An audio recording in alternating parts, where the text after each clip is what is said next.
हरे कृष्णा। क्षमा चाहते हैं थोड़ा सा देर होने के लिए। प्रणाम सभी भक्तों को।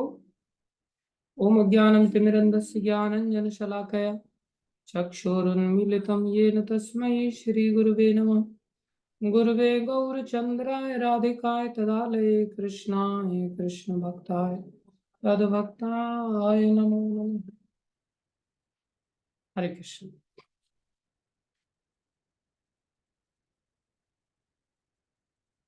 सबका हार्दिक अभिनंदन है, स्वागत है।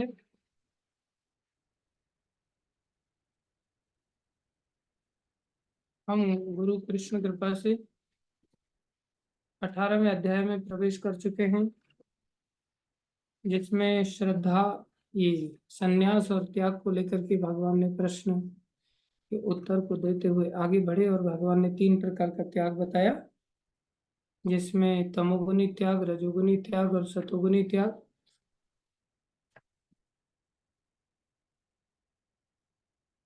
जिसमें हमने देखा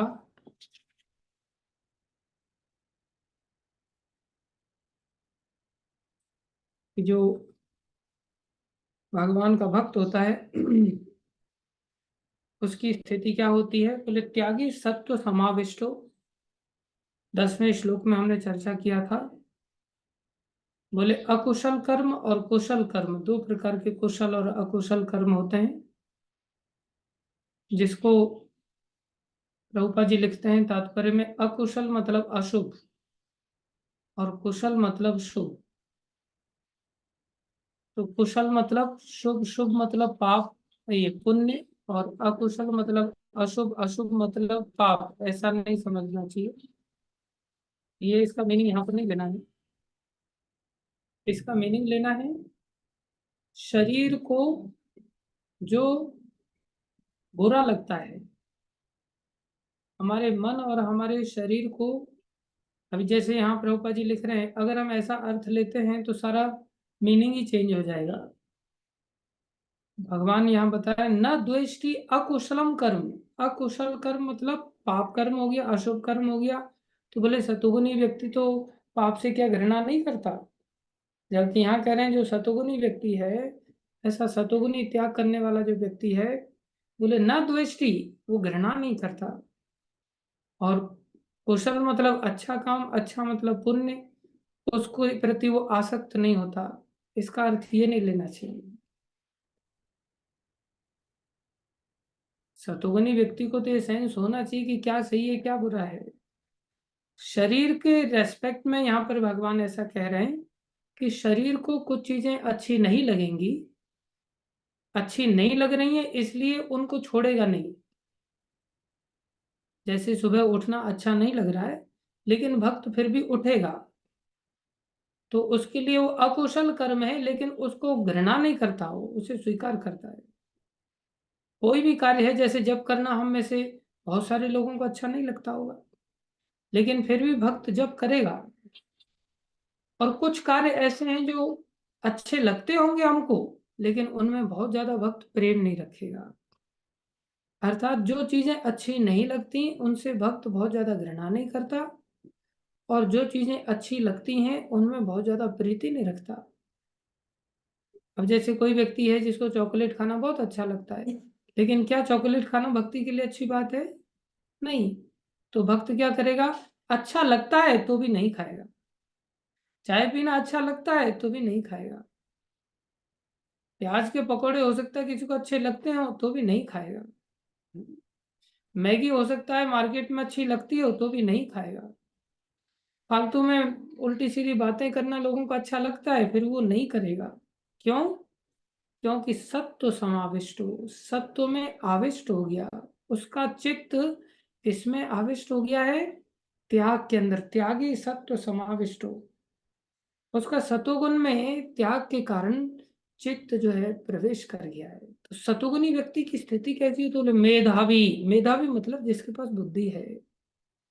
क्यों ऐसा नहीं करता? संसार में कुछ परिस्थितियां जो उसको अच्छी नहीं लगती, उन परिस्थितियों को लेकर के वो आ, फिर भी डिस्टर्ब क्यों नहीं होता, फिर भी अपने लक्ष्य की ओर क्यों आगे बढ़ता रहता है?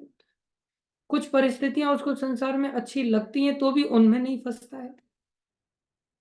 ऐसा क्यों? क्योंकि मेधावी है। मेधावी मतलब उसको ये ज्ञान है कि मेरा ये जो शरीर है ये थोड़े समय के लिए मेरे पास है, मुझे इस शरीर से टेक ऑफ लेना है अपनी फ्लाइट का और भगवान के धाम को जाना है। वो जानता है कि हम सब के सब इस संसार में जितने भी लोग हैं, हम सब एयरपोर्ट पे खड़े हैं। ये एयरपोर्ट हमारा नहीं है, ये एयरपोर्ट की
लैपटॉप पे उनको भी पता नहीं होता कि अनम्यूट भी करना होता है। लेक्चर दूसरों के लिए है, वो सोचते हैं हमारे लिए लेक्चर है ही नहीं।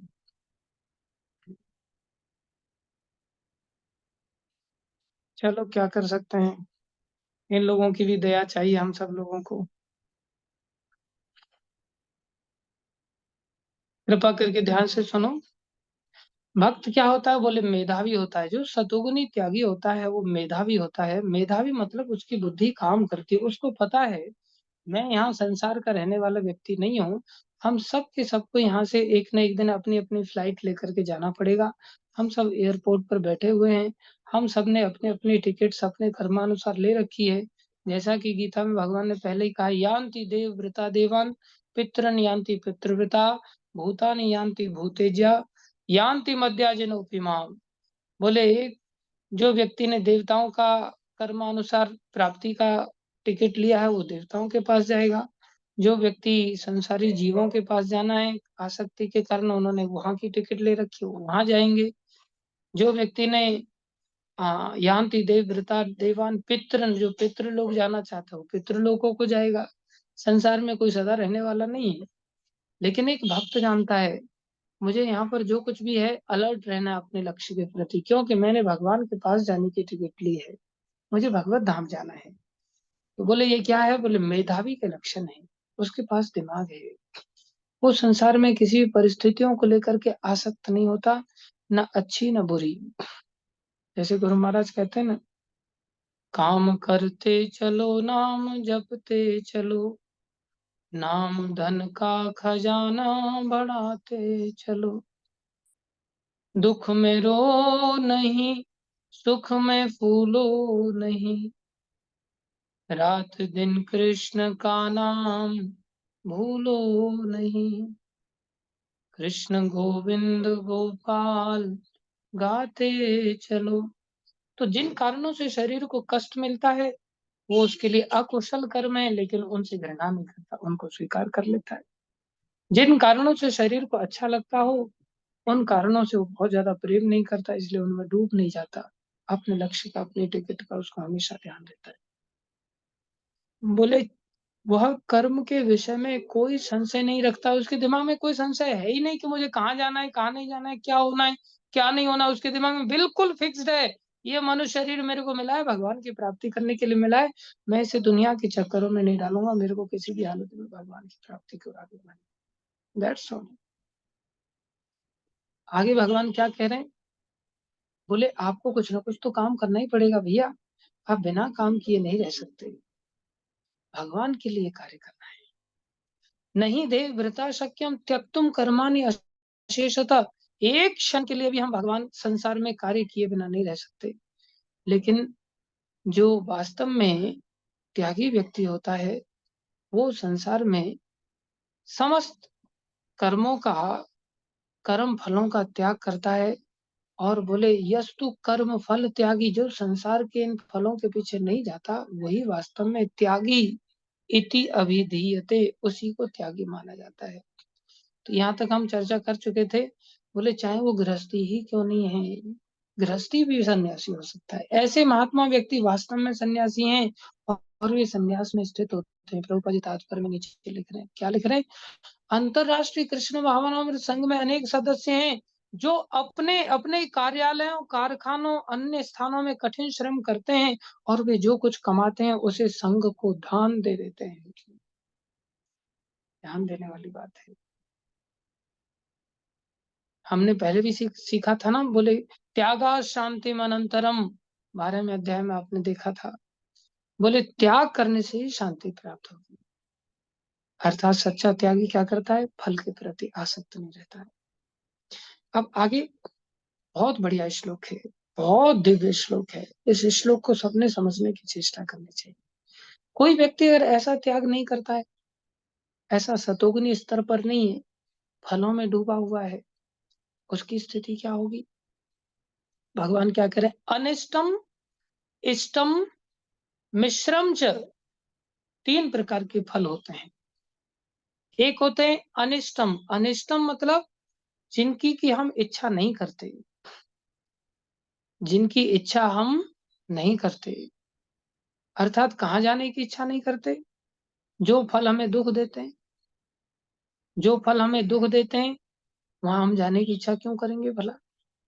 अभी जैसे हमारे कर्मानुसार अगर हमें नरक में जाना पड़ा तो नरक क्या करेगा? बोले नरक हमें दुख देगा, तो वहां जाने का कोई सोचेगा क्या? बोले नहीं, वहां सोचेंगे तो नहीं, लेकिन वो मिलेगा।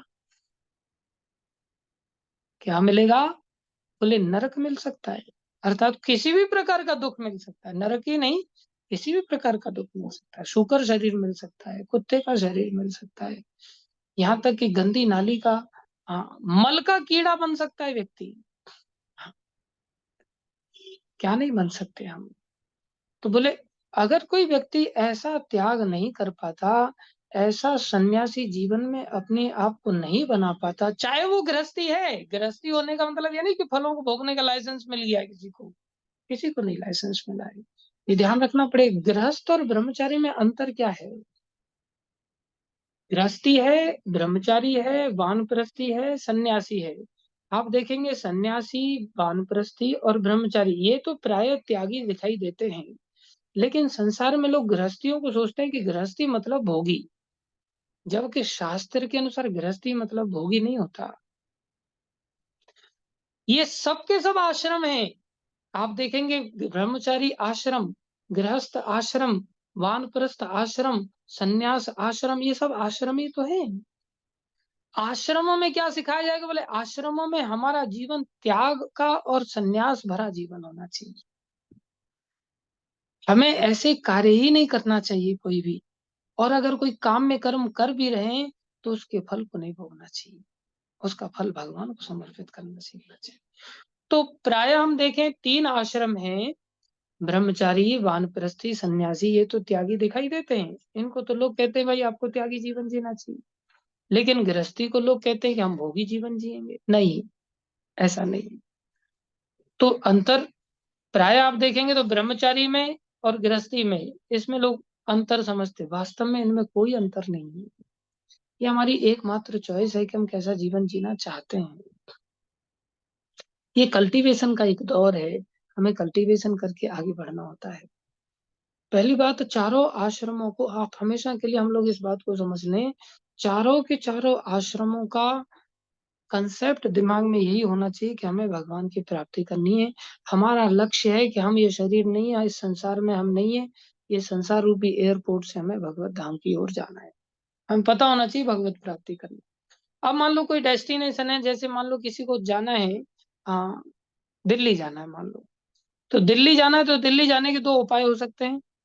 एक तो है उसके पास बाइक से जाने का एक, उसके पास सुविधा है, और एक सुविधा उसके पास कार से जाने की सुविधा है। तो गृहस्थ जीवन में और ब्रह्मचारी जीवन में क्या अंतर है? बोले यही अंतर है, एक बाइक से जाना है और एक कार से जाना है। लक्ष्य दोनों का समान है। तो बोले कार से जाना ब्रह्मचारी जीवन होगा और बाइक से जाना गृहस्थी जीवन होगा। बोले नहीं, बाइक से जाना ब्रह्मचारी जीवन है, कार से जाना गृहस्थी जीवन है। बोले इसमें क्या अंतर होता है? बोले कार से जाने में आपको चारों पहियों का ध्यान रखना पड़ता है, और बाइक से जाने में आपको इतना ज्यादा ध्यान नहीं रखना पड़ता। एक आदमी में पंचर भी हो जाए तो थोड़ा पीछे सरक के बैठ जाओ और बाइक चलाते चलो। आगे वाले में पंचर हो जाए तो पीछे सरक के बैठ जाओ, पीछे वाले में पंचर हो जाए थोड़ा टंकी पर बैठ जाओ, आप आगे निकलते चले जाओगे, आपको रुकने की बहुत ज्यादा जरूरत नहीं पड़ेगी। लेकिन कार में अगर पंचर हो जाएगा तो आपको स्टेपनी चेंज करनी पड़ेगी किसी भी हालत में। कार में स्टेपनी की सुविधा अलग से लेके चलनी पड़ती है, बहुत सारा कीमत तो अदा करनी पड़ती है उसकी। दूसरा चीज, अगर आप ट्रैफिक में फंस जाएंगे तो आपको कार में रुकना ही पड़ेगा। बाइक वाला क्या इधर उधर से कट मार मूर करके आगे निकल जाएगा बेचारा। लेकिन जब बरसात वगैरह होती है तो उसमें कार लाभकारी हो जाती है। आंधी तूफान आ जाता है उसमें कार लाभकारी हो जाती है। नहीं तो ब्रह्मचारी बेचारा बाइक को लेकर के उड़ना पड़ता है उसको। जब काम का तूफान आता है, क्रोध का तूफान आता है, लोभ का तूफान आता है तो उसे उड़ा ले जाते हैं कई बार। इसलिए ऐसी स्थिति में कुछ एडवांटेजेस ब्रह्मचारी जीवन में है, कुछ एडवांटेजेस गृहस्थ जीवन में है। इसलिए प्रभुपाद जी ने ऐसा सिस्टम बनाया कि जो कांग्रीगेशन डिवोटीज होते हैं वो कार वाला जीवन जीते हैं, और मंदिर में जो ब्रह्मचारी जीवन जीते हैं वो बाइक वाला जीवन जीते हैं। दोनों को आपस में साथ में मिलकर के चलना चाहिए। कभी तूफान आ जाए तो कार वाले से सहारा लेकर के आगे निकल जाना चाहिए। कभी ट्रैफिक जाम हो जाए तो कार वालों को बाइक पे बिठा करके साइड से निकल जाना चाहिए। कुल मिलाकर के हमें डेस्टिनेशन की ओर आगे बढ़ना है। ये तालमेल बना करके रखना चाहिए हमेशा। ये बहुत अच्छा होता है। अगर हम ऐसा नहीं करेंगे तो हम भगवत प्राप्ति से वंचित हो जाएंगे। हमें त्यागी तो बनना ही पड़ेगा। हम गृहस्थ जीवन में ये नहीं कि गृहस्थ जीवन में कार को बस सजाते रहें, संवारते रहें, उसका उपयोग करें ही नहीं डेस्टिनेशन की ओर जाने के लिए, वो मूर्खता हो जाएगी बहुत बड़ी। इसलिए गृहस्थी हो ब्रह्मचारी हो किसी भी हालत में हमें भगवान की ओर जाना है। वानप्रस्थी और सन्यासियों का क्या कहा जाए, उनके नाम के पीछे तो वैसे भी वन वन जुड़ा हुआ है और सन्यास शब्द जुड़ा हुआ है। तो वैसे ही बाई डिफॉल्ट त्यागी समझने चाहिए, लेकिन ब्रह्मचारी गृहस्थी इन दोनों को भी त्याग और सन्यास का जीवन जीना बहुत जरूरी। नहीं कोई जीता है तो क्या होगा? बोले अनिष्टम इष्टम। अनिष्ट मतलब नरक, और इष्टम मतलब जिसके चलते हम इस त्याग को छोड़ रहे हैं, स्वर्ग आदि की प्राप्ति है, पुत्र आदि की प्राप्ति है, नौकरी चाकरी की प्राप्ति है, पूजा की प्राप्ति है, प्रतिष्ठा की प्राप्ति है, लाभ की प्राप्ति है, यश की प्राप्ति है। ये क्या है? इष्ट है। इष्ट मतलब जिनको लेकर के हम प्राय संसार में जीते हैं। मिश्रम अर्थात, मिश्रम मतलब थोड़ा सुख थोड़ा दुखमय जीवन भी जीते हैं इस संसार में। दुखमय जीवन नरक की ओर, सुखमय जीवन ऊपर की ओर, और इस संसार में मिश्रित जीवन, सुख दुख भरा जीवन। बोले हमें क्या प्राप्त होगा? बोले त्रिविधम कर्मणः फलम। ये तीन प्रकार के कर्म के फल होते हैं। अगर हम त्याग नहीं करेंगे कर्मों का, कौन से कर्मों का? काम में कर्मों का, नित्य कर्मों का नहीं। बोले नित्य कर्म कौन से हैं? जैसे त्रिसंध्या करना। नित्य कर्म कैसे कौन से हैं? जैसे मंगल आरती करना। नित्य कर्म कौन से हैं? जैसे जप करना।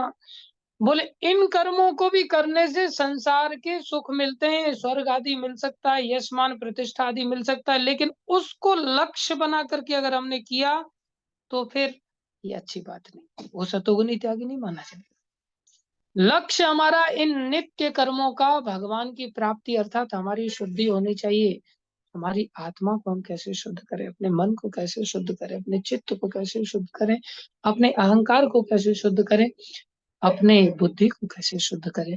इसको अंतर मन या अंतर शरीर कहते हैं, या सूक्ष्म शरीर कहते हैं, या हृदय कहते हैं। हमारा ये हृदय शुद्ध होगा, इन कार्यों से अवश्य शुद्ध होगा। जो मेधावी है वो ये जानता है कि भगवान का नाम लेने से मैं निश्चित भगवान के पास चला जाऊंगा, उसको संशय नहीं होता। छिन्न संशय। हम लोग सब संशय से ग्रसित होते हैं। हम सोचते हैं धाम है क्या वास्तव में? क्या वास्तव में गोलोक धाम होता है? क्या वास्तव में वैकुंठ धाम होता है? हमारे हृदय में संशय बने रहते, लंबे समय तक संशय बने रहते हैं। क्यों? हम भोगों में लिप्त रहते हैं। हम ऐसे त्यागी नहीं बन पाए, हम ऐसे सन्यासी नहीं बन पाए, इसलिए मेधावी नहीं बन पाते। संशय हमें घेरे रहते हैं, हम उस निष्ठा के साथ भजन नहीं कर पाते। जो भक्त बन जाता है, सतोगुनी त्यागी बन जाता है, वो ऐसा निष्ठ भक्त बन जाता है कि वो ना अनिष्ट के प्रति आसक्त रहता है, उसे ये सब फलों में नहीं फंसना पड़ेगा। लेकिन जिस व्यक्ति ने ऐसा त्याग नहीं किया है, वो कर्म के बंधन में अवश्य फंसेगा। ध्यान देने वाली बात। कौन से कर्म का बंधन घेरेगा उसको? या तो दुख रूपी बंधन घेरेगा जिसके चलते उसे नरकीय गति प्राप्त होगी, या सुख रूपी बंधन घेरेगा जिसके चलते हो सकता है स्वर्ग आदि उच्च लोकों में उसे जन्म प्राप्त हो जाए, या मिश्रित फल घेरेगा, उसको उसी संसार में ही आना पड़ेगा। त्रिविधम कर्मणः फलम, बोले भवती त्यागिनाम भवती अत्यागिनाम प्रेत्य। प्रेत्य मतलब प्रेत्य शब्द आप समझते होंगे, प्रेत कब बनते हैं? मरने के बाद या जिंदे में? भूत प्रेत कब बनते हैं? मरने के बाद। भगवान कह रहे हैं, बोले भवती अत्यागिनाम प्रेत्य। भवती मतलब होता है, जैसे कहा जाता है ना, आयुष्मान भव। भव मतलब आपकी आयु बढ़ जाए। पुत्रवती भव, आपको पुत्र प्राप्त हो जाए। कीर्तिमान भव, आपको कीर्ति की प्राप्ति हो जाए। तो भवती मतलब होना, उसको होगा। किसको होगा? अत्यागिनाम, जो त्याग नहीं कर पाते, जो जीवन में ऐसा सतोगुनी त्याग नहीं कर पाते। सतोगुनी त्याग, हम बार बार आपको इस बात को समझा रहे हैं, सतोगुनी त्याग मतलब संसार के फलों की इच्छा और काम्य कर्मों की इच्छा का त्याग। हमें नित्य कर्म करने होंगे, बिना कामना के कर्म करने होंगे। काम उसे कृष्ण के आदेश पर काम करना होगा, तो फिर व्यक्ति बंधन में नहीं फंसेगा। नहीं तो प्रेत्य मरने के बाद उसको ये तीन फल प्राप्त होंगे। कौन से? अनिष्टम, इष्टम और मिश्रम। नीचे जाएगा, ऊपर जाएगा, बीच में अटकेगा, भगवान के धाम की प्राप्ति नहीं होगी।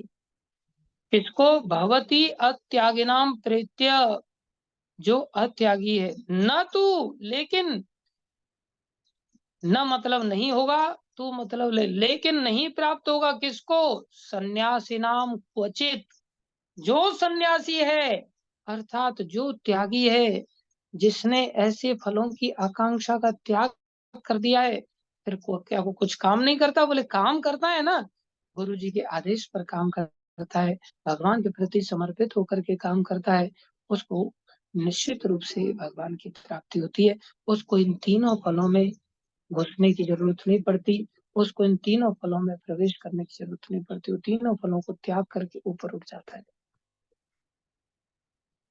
समझ रहे होंगे आप? आसान है समझना इसको।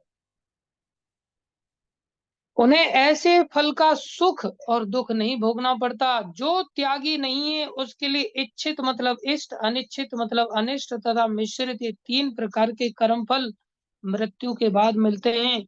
लेकिन जो सन्यासी हैं, उन्हें ऐसे फल का सुख दुख नहीं भोगना पड़ता, सीधा भगवान के धाम पे चला जाता है। उसका जीवन कैसा होता है? जैसे आपने देखा होगा, बैंक के अंदर कैशियर होता है, एक भक्त का जीवन कैशियर जैसा होना चाहिए। कैशियर का कैसा जीवन होता है? काम तो वो भी करता है, लेकिन अगर उसके पास बहुत सारे नोट आ जाएं तो खुश हो जाता है क्या? ओ मेरे पास इतने नोट आ गए, मैं माला माल हो गया, ऐसा प्रसन्नता का अनुभव करता है क्या? या कोई उससे नोट लेकर के जाता है तो एकदम से दुखी, आज तो बहुत घाटा हो गया, सब नोट चले गए मेरे हाथ से। क्या वो घाटे को, मुनाफे को नोट आ जाए तो प्रसन्न नहीं होता? नोट चले जाए तो दुखी नहीं होता? उसका नोटों में आसक्ति नहीं है, फिर किस में आसक्ति है उसकी? क्या उसका फिर खाना पीना कहाँ से चलेगा? बोले खाना पीना उसका बैंक देगा। तो जब कोई आसक्ति नहीं तो फिर कैसे बैठा रहता है? हाँ भैया जितना लेके जाना है चले जाओ, और जितना अंदर डालना है डाल के चले जाओ, ऐसा करता है क्या वो? नहीं, वो बहुत जिम्मेदार होता है, एक एक नोट के प्रति जिम्मेदार रहता है वो। और लॉक एंड की वगैरह सब बहुत सिस्टम से रखेगा, इतना तो हम लोग भी जिम्मेदार नहीं रहते। जो घाटे और मुनाफे के प्रति आसक्त रहता है, वो भी नोट के प्रति जिम्मेदार होता है। और बैंक में जो कैशियर काम कर रहा है, वो भी घाटे मुनाफे के प्रति कोई आसक्ति नहीं, फिर भी जिम्मेदार है। ये कैसी विचित्र बात है। और ऐसा लग रहा है कि उस व्यक्ति से भी ज्यादा जिम्मेदार लग रहा है ये। बैंक वाला व्यक्ति है, क्योंकि लॉक एंड की करके कैमरे वैमरे की सेटिंग करके निष्ठा के साथ इतने घंटे बैठता है ये। वो जानता है किसके आदेश पर बैठा है, बोले बैंक के लिए बैठा है।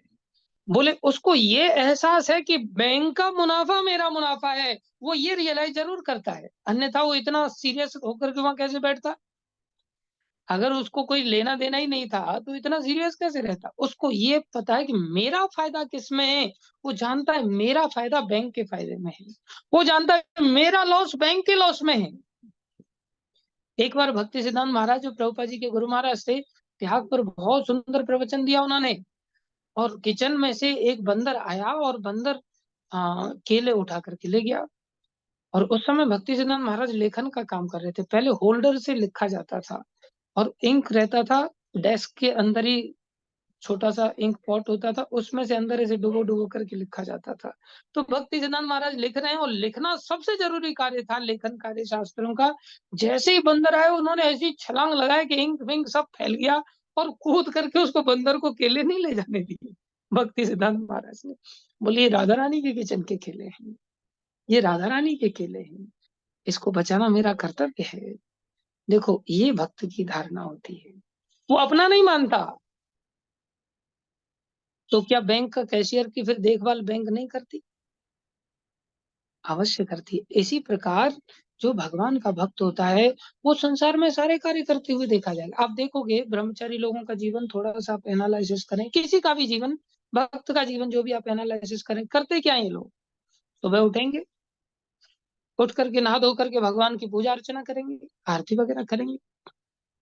उसके पश्चात फिर भगवान के लिए बढ़िया बढ़िया कुकिंग करेंगे, कुकिंग करके फिर क्या करेंगे, भगवान को भोग लगाएंगे।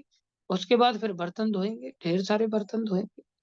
फिर उसके बाद फिर दोपहर में कुकिंग करेंगे, फिर बर्तन धोएंगे, झाड़ू पोछा करेंगे, भगवान का श्रृंगार आदि करेंगे, पोछा लगाएंगे, वाइपर मारेंगे। उसके पश्चात फिर नहाएंगे, थोड़ा विश्राम करेंगे, थक जाएंगे। फिर उसके बाद फिर बर्तन धोना चालू कर देंगे, फिर झाड़ू पोछा चालू कर देंगे, फिर शाम की आरती करेंगे। यही जीवन तो रहता है। क्या संसार में ये जीवन लोग नहीं जीते? संसार में एक गृहिणी घर के अंदर क्या कार्य करती है?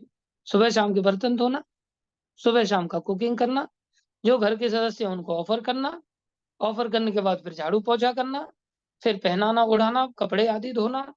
भक्त क्या करता है? बोले भक्त भी यही करता है।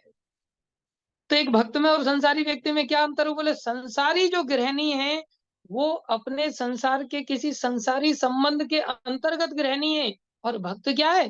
बोले वो भी भक्त भी गृहिणी ही है, लेकिन श्री कृष्ण की। ये अंतर है। ब्रह्मचारी में कोई ऐसा नहीं कि उसको पहाड़ उठाना पड़ता है, उसको कोई रॉकेट साइंस सीखनी पड़ती, कुछ नहीं। ब्रह्मचारी जीवन हो, चाहे स्त्री है चाहे पुरुष है, उसको भी केवल और केवल यही काम करना है। लेकिन उसको एक समझ लेना है, संन्यास और त्याग की कॉन्सियसनेस के साथ। क्या त्याग की कॉन्सियसनेस है? मुझे कृष्ण के लिए कार्य करना है, मुझे गुरु जी के लिए कार्य करना है, दैट्स ऑल। और कुछ नहीं। वो भी गृहिणी ही है, हम सबने गृहिणी ही बनना है, कुछ और नहीं बनना है। और इतना बन जाएंगे तो जैसे पति सब कुछ ला करके देता है गृहिणी को, ऐसे ही भगवान भी सब कुछ ला करके दे देते हैं, किसी चीज की कमी नहीं होती भक्तों के पास। आप स्वयं अनुभव कर सकते हैं। इसलिए प्रभुपा जी लिख रहे हैं, लेकिन जो सन्यासी हैं उन्हें ऐसे फल का सुख दुख नहीं भोगना पड़ता। अब देखो जो पड़ता शब्द है ना, ये बहुत महत्वपूर्ण है। पड़ता मतलब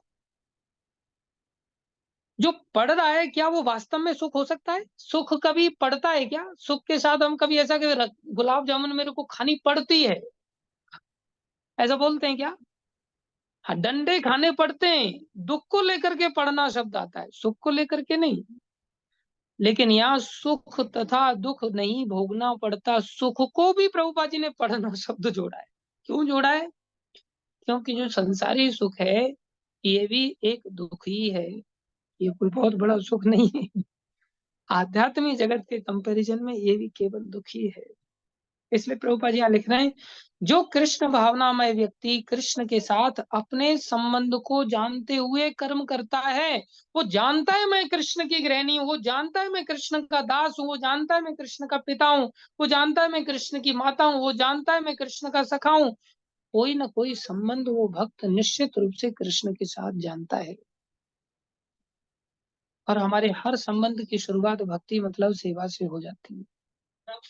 इसलिए मेरा जीवन सेवा करने के लिए बना है। वो इस बात को जानते हुए कर्म करता है, जानते हुए, अर्थात मैं सेवक हूँ, मुझे आज्ञा का पालन करके सेवा करना है, दैट्स ऑल। ऐसा सेवा करते हुए वह सदैव मुक्त रहता है, सदैव मुक्त रहता है। देखो, अतएव उसे मृत्यु के पश्चात अपने कर्म फलों का सुख दुख नहीं भोगना पड़ता। कार्य तो कैशियर भी कर रहा है, लेकिन उसे न नोट आने का सुख भोगना पड़ रहा है, न नोट जाने का उसे दुख भोगना पड़ रहा है। वो इन सब कार्यों को करते हुए भी, नोट गिनते हुए भी वो मुक्त है। इसी तरह हम भोजन पकाने के पश्चात भी मुक्त हैं, अगर हमने भोजन श्री कृष्ण के लिए बनाया तो। और अगर हमने जैसे ही अपने लिए भोजन बनाया, बस तुरंत बंधन में बन जाएंगे। हम किस चेतना के साथ कार्य कर रहे हैं, बस उसी के अनुसार हमें बंधन स्वीकार करना पड़ेगा। अब कोई प्रश्न करे, यार कार्य मैं करूं फल भगवान को दे दें, ऐसे कैसे हो सकता है? ये तो नाइंसाफ है। बोली इसी भूल को भगवान स्पष्ट यहाँ 13वें श्लोक में कर रहे हैं। बहुत महत्वपूर्ण श्लोक है। 13वें श्लोक को अगर हम समझ गए ना, तो बस फिर कोई टेंशन ही नहीं है। और इसको थोड़ा ठंडे दिमाग से समझना पड़ेगा, बहुत गंभीरता से समझना पड़ेगा। भगवान क्या कह रहे हैं यहाँ, अर्जुन तुम ऐसा मत समझना कि तुम कारण हो किसी भी कार्य के पीछे के। बोले एक दो नहीं, 5 कारण होते हैं किसी भी कार्य को संपन्न करने के लिए। कोई भी काम होता है, उस काम के पीछे बोले 5 कारण होते हैं। पंचैतानी महाबाहो पंच एतानी, ये 5 कारण हैं। पंच एतानी महाबाहो, तुम अपने आप को कैसे कर्ता मान रहे हो भाई? तो तुम फल के भोक्ता कैसे हो सकते हो अकेले? जब कारण 5 हैं, तो तुम अकेले घोषणा कैसे कर सकते हो कि ये काम मैंने किया तो ये फल मेरे को मिलना चाहिए किसी भी हालत में? नहीं। अब ध्यान से सुनो इसको, लोगों को पता ही नहीं बेचारों को। कौन से 5 कारण है? पंच एतानी महाबाहु कारणानि निबोध में। These are the कारणानि, कारणानि means these are the 5 causes behind each and every action which we are able to perform in our day-to-day activities. निबोध में, जान लो तुम इसको अर्जुन। हमें जानकारी नहीं है, इसलिए हम फल के पीछे पागल होकर के अपना झंडा गाड़ना चाहते हैं। कौन से हैं वो? क्या कह रहे हैं? सांख्ये कृतांते प्रोक्तानी, यहाँ तक कि सांख्य मतलब वेद में बताया गया है। कैसे? कृतांते, निष्कर्ष के साथ। वेदों में इस बात को प्रोक्तानी कहा गया है, निर्णय के साथ घोषित करके कहा गया है। किस चीज के लिए? सिद्ध है सर्व कर्म नाम, सारे कर्म तभी संभव हैं जब ये 5 कारण उपलब्ध हों। अगर 5 कारण उपलब्ध नहीं है, तो व्यक्ति किसी भी कर्म को सिद्ध कर ही नहीं सकता। अरे हम देख भी रहे हैं तो 5 कारण लगते हैं, हम कारण नहीं अकेले। सुन भी रहे हैं तो 5 कारण, सूंघ रहे हैं तो 5 कारण, चख रहे हैं तो 5 कारण, स्पर्श कर रहे हैं तो 5 कारणों के कारण हम ये कार्य कर पा रहे हैं। स्पर्श करने का, देखो प्रभुपा जी नीचे क्या कह रहे हैं। हे महाबाहु अर्जुन, वेदांत के अनुसार समस्त कर्म की पूर्ति के लिए 5 कारण हैं। अब तुम मुझसे इन्हें सुन लो। सुनने के लिए भगवान कह रहे हैं। निबोध में, निबोध मतलब जान लो, बोध मतलब जानना, निबोध मतलब निशेषेण बोध, अच्छी तरह जानना। हाँ, गढ़ के जानो, फोकस होकर के जानो। भगवान ने पहले कई बार शरणु शब्द का उपयोग किया, सुनो सुनो सुनो। यहाँ भी शरणु बोल सकते थे, लेकिन यहाँ भगवान ने कहा निबोध। निबोध मतलब गढ़ के सुनो, बहुत अच्छी तरह से जान लो। प्रभुपा जी लिख रहे हैं, यहाँ पर प्रश्न पूछा जा सकता है कि चूंकि प्रत्येक कर्म का कुछ न कुछ फल होता है, तो फिर यह कैसे संभव है कि कृष्ण भावनामय व्यक्ति को कर्म के फलों का सुख दुख नहीं भोगना पड़ता? ये कौन सी साइंस है कि जिसके चलते कृष्ण भावना भावित व्यक्ति भी काम करता है, वो भी बोलता है, वो भी झूठ बोलता है, वो भी हत्या आदि जैसे काम भी कर लेता है, बोले उसको फल क्यों नहीं भोगना पड़ता? देखो, अब ये दो एंगल से काम करेगा। अगर हम ऐसा समझ लें कि मैं कारण हूं, तो फिर तो फल के पीछे मैं भागूंगा। कोई भी काम जब मैंने किया तो व्यक्ति सोचेगा फिर फल दूसरा क्यों लेकर के जाए, ये फल तो मेरे लिए है, तो फल के पीछे भागेगा। अगर उसे ये पता चल गया कि भाई करने वाले तुम ही अकेले नहीं हो, इस काम को 5 लोगों ने किया है, तो क्या वो अकेला फल के पीछे भागने का प्रयास कर सकता है, दुस्साहस करेगा? क्या वो ऐसा क्लेम करेगा नहीं इस फल को तो मैं ही पाऊंगा? करेगा क्या? दूसरे शब्दों में आप एक उदाहरण से समझो। मान लो कोई गिलास टूट गया किसी के हाथ से। जब गिलास टूट गया तो ये काम हुआ। काम हुआ मतलब अच्छा काम हुआ या बुरा काम हुआ? मुंह से थोड़ा हिला दिया करो होठों को, मेरे को कैसे पता चल जाएगा क्या बुरा बोल रहे हैं अच्छा बोल रहे हैं? बुरा काम हुआ। जब बुरा काम हुआ तो पूछा जाता है किसी से, भाई किसने तोड़ा ये गिलास? तो हम क्या कहेंगे? इसने फ्रिज के दरवाजे के ऊपर रख दिया था गिलास, मेरी क्या गलती है? मैंने तो फ्रिज खोला, और जब फ्रिज खोला तो दरवाजे से गिलास नीचे गिर गया। अब ये पूछो कि गिलास को दरवाजे पर किसने रखा था, गलती तो उसकी है, मेरी थोड़ी है। होता है ऐसा कि नहीं? जब कोई गड़बड़ काम होता है, उस समय में हम देखते हैं कारण मैं नहीं हूं, ये भी तो कारण है, ये भी तो कारण है, ये भी तो कारण है।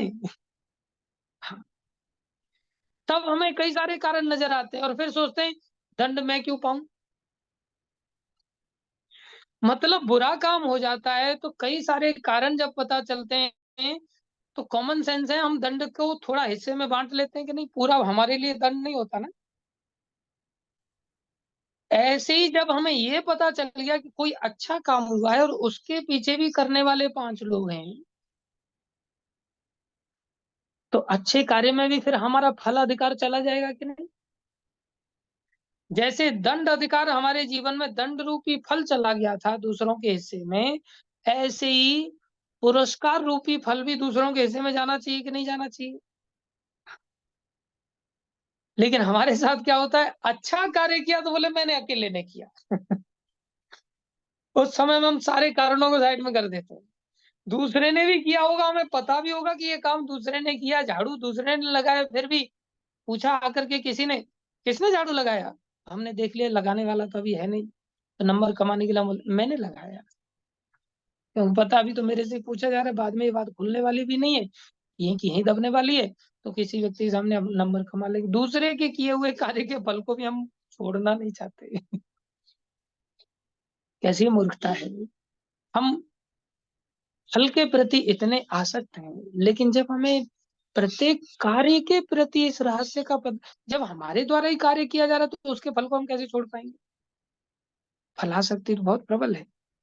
लेकिन जब ये पता चल जाएगा कि ये कार्य मेरे द्वारा नहीं भाई, और भी लोग इसके पीछे लगे, जैसे हमने खिचड़ी का उदाहरण दिया था, व्यक्ति को पूछा खिचड़ी किसने बनाई, बोले मैंने बनाई खिचड़ी। कमाल है, बिना धनिया पत्ते के बना के दिखाओ खिचड़ी,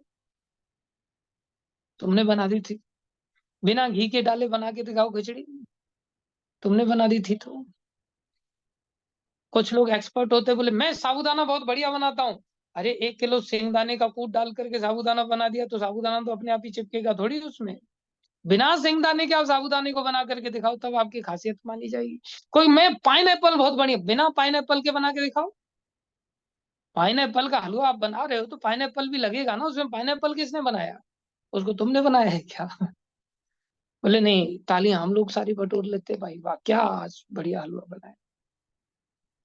इसलिए अच्छे बुरे दोनों ही कर्मों के लिए हमें इस बात को जानना पड़ेगा कि 5 कर्म हैं। बोले कृष्ण भावना भावित व्यक्ति जब इस रहस्य को जानता है तो प्रश्न उठता है कि वो कर्म के फल से बच कैसे जाता है? बोले बच इसलिए जाता है क्योंकि वो उस कॉन्शियसनेस में काम करता है। कौन सी?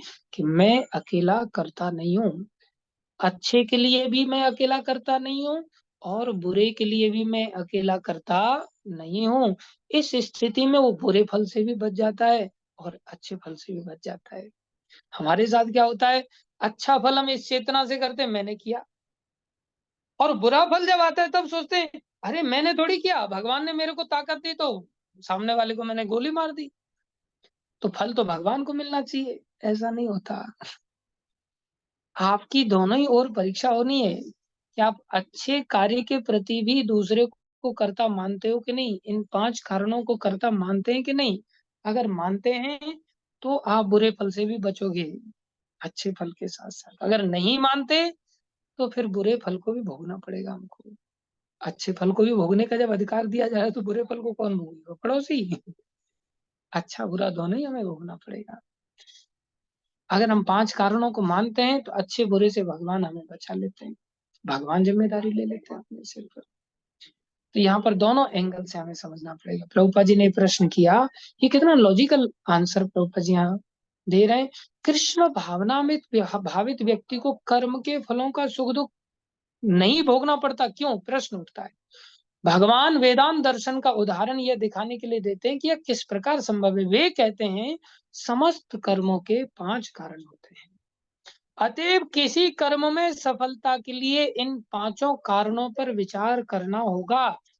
सांख्य का अर्थ है ज्ञान का आधार स्तंभ, और वेदांत अग्रणी आचार्यों द्वारा स्वीकृत ज्ञान का चरम आधार स्तंभ है। यहाँ तक कि शंकर भी वेदांत सूत्र को इसी रूप में स्वीकार करते हैं। अतएव ऐसे शास्त्र की राय ग्रहण करनी चाहिए। अब क्या राय है, बोले चरम नियंत्रण परमात्मा के हाथ में है। ये बात ध्यान में लाना होगा हमेशा के लिए। चरम नियंत्रण अर्थात कोई भी काम विदाउट कंट्रोल के तो होता नहीं। हर कार्य को करने के लिए कुछ ना कुछ कंट्रोलिंग एबिलिटी आपके पास होनी चाहिए। बोले किसी भी कंट्रोल को करने के लिए आखिरी कंट्रोल जो बटन है वो चरम नियंत्रण का बटन तो भगवान के अंदर ही है, वो भगवान के पास है। जैसा कि भगवत गीता में कहा गया है, सर्वस्य चाहम हृदय सन्निविष्टो। बोले मैं प्रत्येक व्यक्ति को उसके पूर्व कर्मों का स्मरण कराकर किसी न किसी कार्य में प्रवृत्त करते रहते हैं। क्या कभी हम लोगों ने ऐसा विचार किया है कि इस कार्य को मेरे को कौन लगा रहा है करने के लिए, मेरे अंदर ये इच्छा आई कहां से इस कार्य को करने की।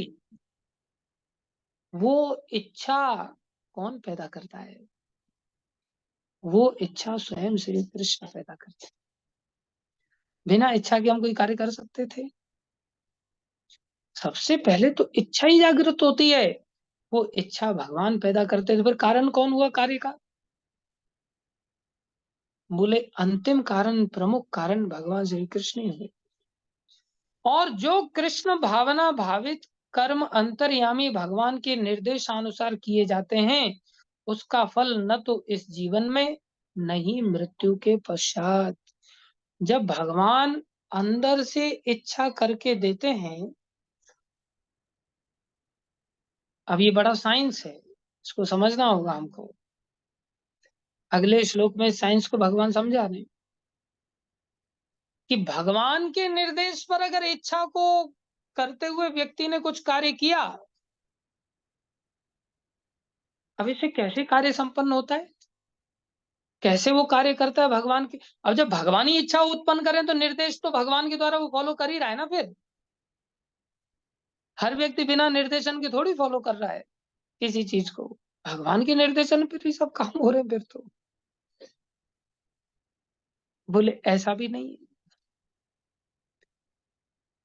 कैसा है इसको समझना होगा। 5 कारण यहाँ पर भगवान दे रहे हैं कार्य को लेकर के। पहला है अधिष्ठानम। अधिष्ठानम मतलब कर्म का स्थान, ये शरीर। कर्म का स्थान क्या है, शरीर। शरीर के बिना कर्म नहीं हो पाएगा। दूसरा तथा कर्ता, अर्थात कर्ता कौन है, आत्मा, जिसके चलते ये शरीर कुछ कर सकता है। तीसरा है करण।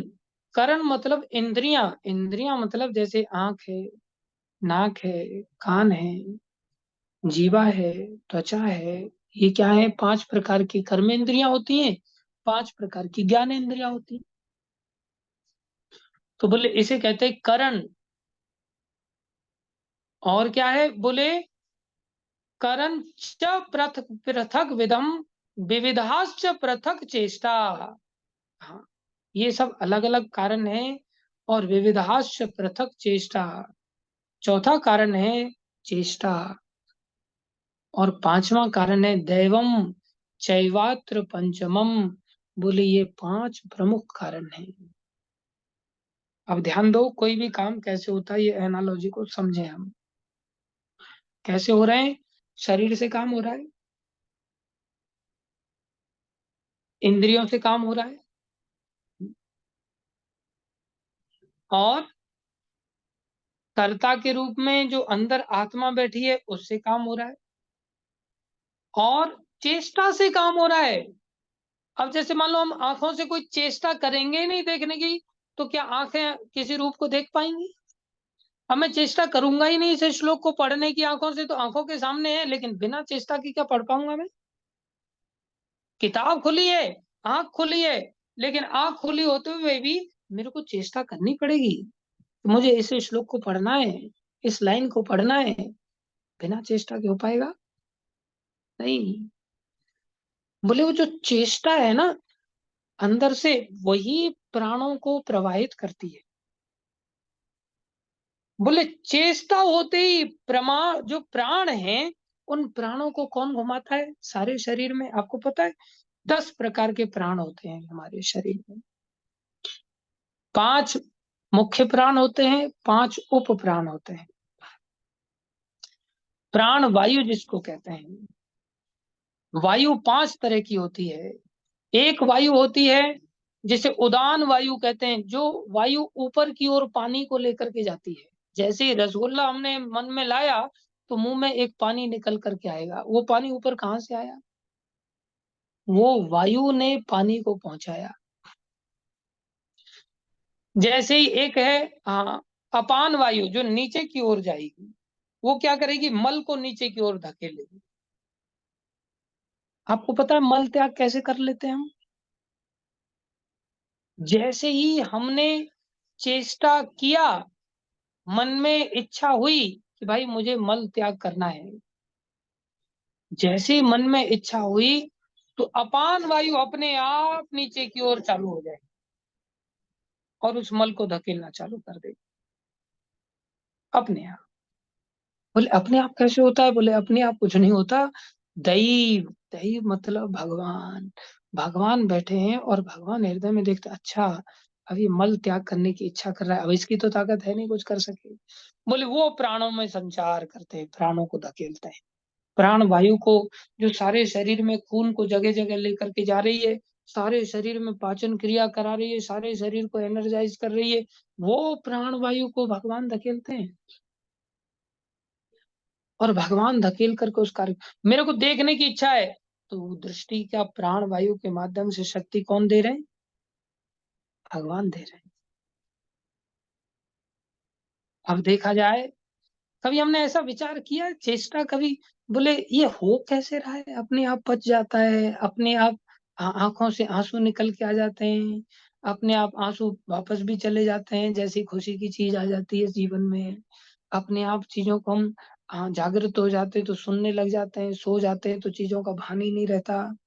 सोने के पश्चात भी कौन वायु का संचार करता रहता है, सांस अंदर बाहर बराबर चलती रहती है, जीव को तरह तरह के स्वादों के बारे में कौन बता रहा है? ये सब चीजों के बारे में कभी विचार करते हैं? अगर विचार करेंगे तो पता चलेगा। और देखो, ऊपर से ये शरीर किसने दिया? शरीर किसने दिया? हम सोचते हैं मेरा शरीर। तुम मालिक हो क्या इस शरीर के? शरीर तो मकान है जो भाड़े पर दिया गया है, इसमें से निकाल करके धक्के मार के वापस बाहर निकाल दिया जाएगा मौत के साथ ही। तो ये शरीर है किसका? बोले ये शरीर भगवान का है। ये इंद्रियां किसने दी? कभी मन में ऐसा विचार आया, ये आंख मेरे को क्यों दी और किसने दी? ये नाक मेरे को किसने दिया है और क्यों दिया है? किसके कार्य के लिए दिया है? जिसने दिया है इवेंचुअली उसी के लिए होना चाहिए। लेकिन कभी विचार करते हैं, नाक क्या दुनिया में कोई व्यक्ति खुद से बना सकता है? कान क्या खुद से बना सकता है? कोई नहीं कुछ बना सकता। तो बोले जो इंद्रियां हैं ये भी भगवान ने दी हैं। शरीर है ये भी भगवान ने दिया है, आत्मा है ये भी भगवान का ही अंश है, और जो चेष्टा रूपी प्राणों को संचारित करने की जो भगवान की शक्ति है, जिससे प्राण वायु सब जगह संचारित होती है और हमारी चेष्टा में बदल जाती है, बोले वो चेष्टा कौन अंदर से पैदा कर रहा है? बोले वो चेष्टा भी भगवान पैदा कर रहे हैं। और भगवान के अतिरिक्त तो कोई सत्ता है ही नहीं। तो बोले फिर सबसे बड़े कर्ता कौन हुए सब चीजों का करने वाले? भगवान हुए। तो फिर जितने भी अच्छे फल हैं उनके भोक्ता कौन होंगे? भगवान। तो फिर किसके लिए काम करना चाहिए? भगवान के लिए नहीं, केवल भगवान के लिए, भगवान के लिए नहीं, केवल भगवान के लिए कार्य करना चाहिए। और फिर ऐसी स्थिति में हमसे कोई गड़बड़ हो जाएगा, जब केवल भगवान के लिए कार्य कर रहे हो, हमसे झूठ बोल गया, हमसे हत्या हो गई, हमसे कुछ गलत काम हो गया, तो फिर जिम्मेदार कौन होंगे? केवल भगवान।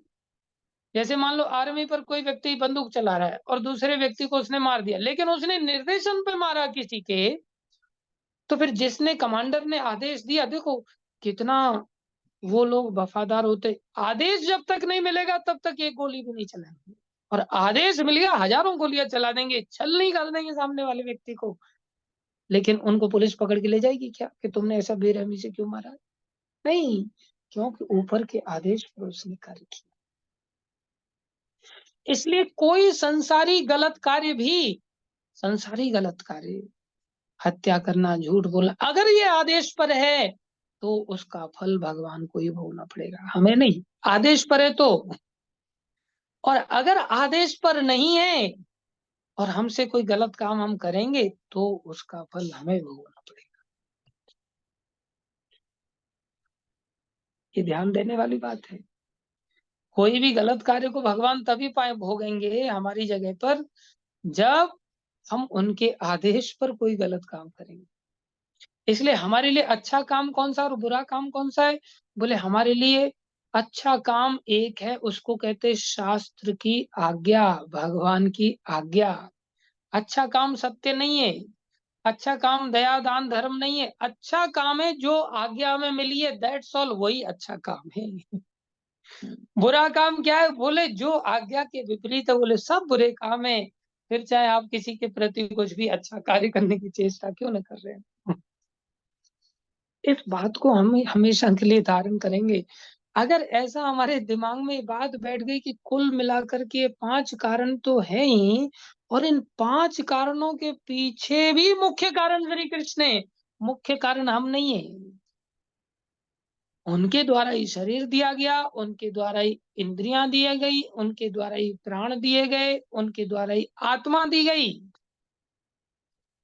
और वो खुद इन सब चीजों के कंट्रोलर हैं, इन सब चीजों के स्रोत हैं। तो हमें क्या करना है? बोले उनके निर्देशन में कार्य करना है, बस।